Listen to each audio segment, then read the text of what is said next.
ప్రభుత్వం ప్రతిష్టాత్మకంగా చేపడుతున్న సర్వేపై ప్రతిపక్షాలు చేస్తున్న తప్పుడు ప్రచారాన్ని ప్రజలు నమ్మొద్దని టీపీసీసీ ఉపాధ్యక్షుడు వినోద్ రెడ్డి సూచించారు. సర్వే విధి నిర్వహణలో జరిగే ఇబ్బందులను ఎన్యూమరేటర్లు హైదరాబాద్ హిమాయత్ నగర్లో ఉంటున్న వినోద్ రెడ్డికి చెప్పేందుకు వెళ్లారు.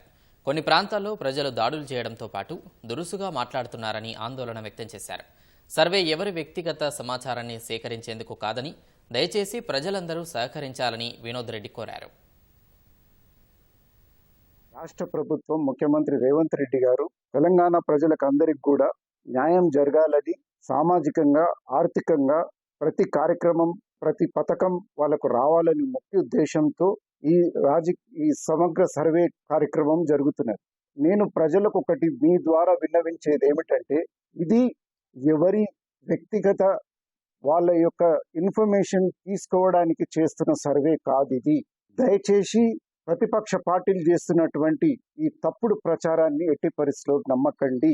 దీనికి మీ ఇంటికి వస్తున్నప్పుడు ఆ అధికారులతో కానీ ఆ సిబ్బందికి దయచేసి సహకరించండి.